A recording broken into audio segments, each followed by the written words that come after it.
My guest at this time is Deroy Murdock. He is a syndicated columnist. You can see his writings frequently at National Review Online. He joins me now to talk about a number of key issues that he believes conservatives and all Americans need to consider heading into the midterm elections, which are now just 2 weeks away. And Deroy, thanks so much for being with us.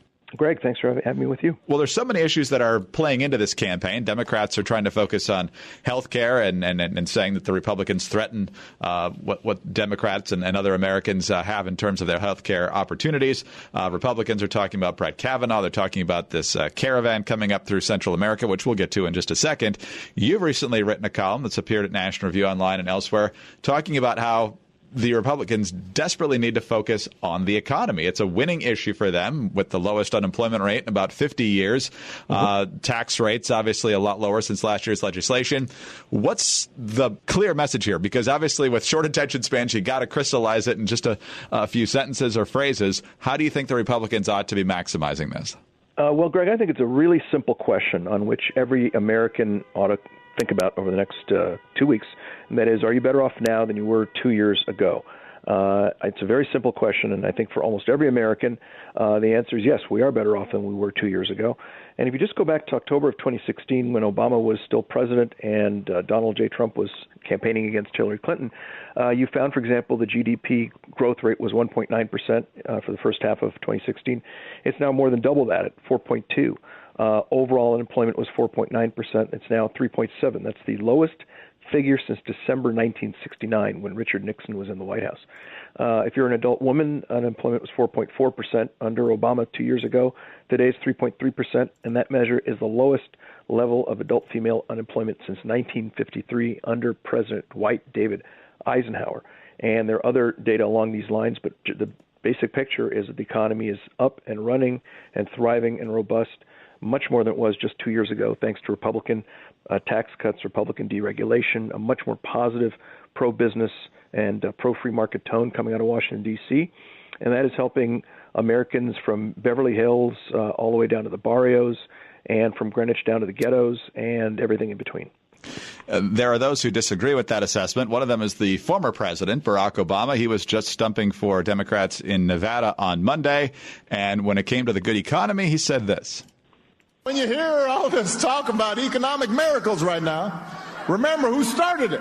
So he went and talked about how it was so horrible, and it was bad when he took office in January of 2009, and says it's his economic record that's now flourishing. It's not something that just started in the past 2 years. What's your response to that? I heard a great analogy on this, which is someone said it's a little bit like somebody tries to open a jar and he can't. Then he hands it to somebody else who opens it, and the first guy says, well, I loosened it. I think that's basically the best thing we can say about Obama. Is he loosened the jar a little bit before Trump turned it and made it wide open. Look, the economy was totally flat at the end of the G.W. Bush years, no doubt, when the economic crisis was happening. The economy totally was stalled. I think that things certainly did pick up some under Obama, but to change metaphors on you, it was a bit like being a car that was going 35 miles per hour on a big superhighway. And now we're going about 70, 75, 80, and the guy who was driving us along at 35 miles per hour is asking for a standing ovation. The fact is that 2 years ago, the economy was slowing down. Our growth rate was half of what it is at the moment. A lot of the economic indicators are actually falling.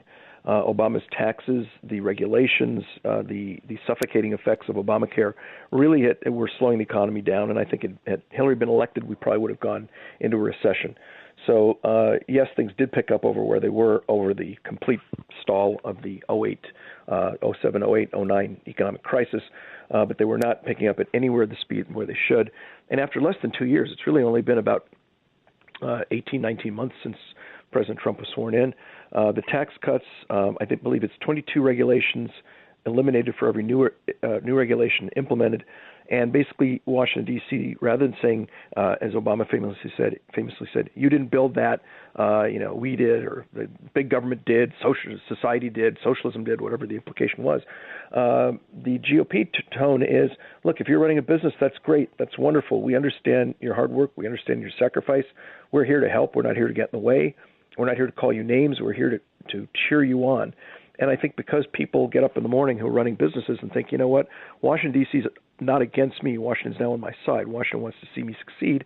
A lot of them now say, good, I now can hire people. I can expand my business. I can build that factory.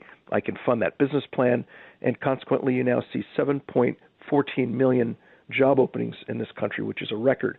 You actually have 7.14 million job openings chasing 6 million Americans looking for work. So we now have something like 1.2 job openings for every one person looking for work. We've never seen that in this country before. It's remarkable.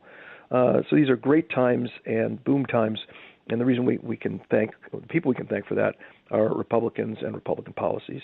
And that's why I think people need to get to the polls between now and Election Day, and they need to pull the GOP lever.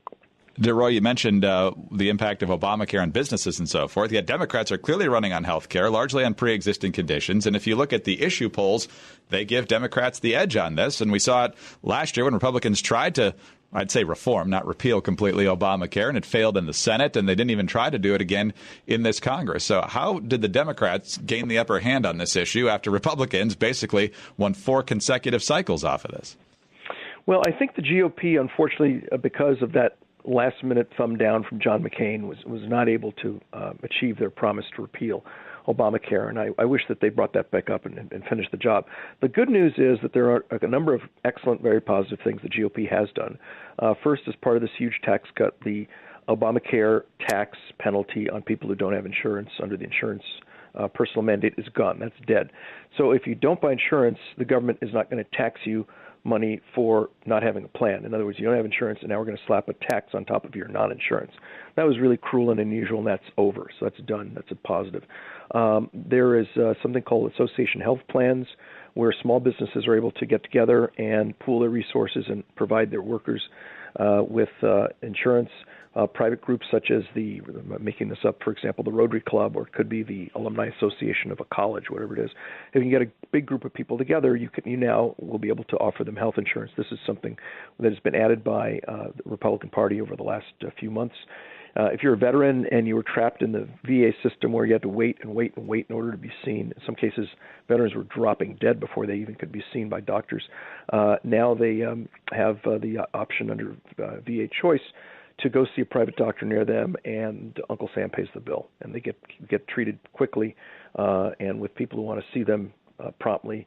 That is a much better situation than waiting forever, maybe potentially to see doctors. So if you're a veteran, your health care options have improved dramatically. So the GOP does have more to do, but they've done a lot, and they need to get credit for that. Last topic, getting away from the economy a little bit here, Deroy, but there is at least some economic implication to this. But the caravan that's now coming up through Mexico, started in Honduras, through Guatemala, the Mexicans put some sort of effort out there to stop it at the border, but it got through, and now it's headed to our southern border, obviously at a time that's pretty politically sensitive to the U.S. since it's just before midterm election day. How do you expect this to play out? President Trump has said that he's going to stop it, using the military if necessary, and other Republicans saying, well, look, we've got the rule of law, we've got to enforce it. And then you've got certainly Democrats and in the media who are expecting to have more pictures of separated families and people in misery trying to get to a place where they can live a better life. So how do you expect this to impact the midterms? Sure. I think that this will outrage most Americans, and I think this will flow to the benefit of the GOP. First of all, I don't call it a migrant caravan. That sounds kind of fun, like a camping trip or something, a Boy Scout jamboree or something like that. This is an invasion force. This is, last I heard, 14,000 people trying to rush the U.S. border, which is basically an assault on our sovereignty and an assault on our southern frontier. My mother and father came from Costa Rica in 1962. And you know what they did? They didn't jump over the border or run across the desert. They went to the United States Embassy in San Jose, Costa Rica, and they said, we would like to fill out 2 visa applications, please. And they got their visa applications. They filled them out. And then when they got their visas, they had their passports stamped. They came to the United States of America. Thank God. And I was born the year after that, and now I'm very happy and proud to be an American, and my mother and father and the rest of my family are Americans. So we came through legally. If these people want to leave their countries and come live in the United States of America, what they need to do is turn around, go back to Honduras, Guatemala, El Salvador, go to the U.S. Embassy in each of those countries and fill out the visa applications. And when we're ready for them, we'll let them know. And if they aren't willing to do that, then they're invading our country. They need to be stopped by the military or by whatever other means. And the Democrats can talk about no borders, sanctuary cities, et cetera. They welcome people like this. If people want to come to the United States of America, they need to come through a legal process and through some semblance of order rather than total chaos and mayhem, which is what we see now, which is totally unacceptable and something which the Democrats are encouraging and the Republicans are trying to stop. Deroy, we'll have to stop there. Thank you, sir, very much for your time. We greatly appreciate it. Thank you. Deroy Murdock is a nationally syndicated columnist. You can find his writings frequently at National Review online. I'm Greg Corombos reporting for Radio America.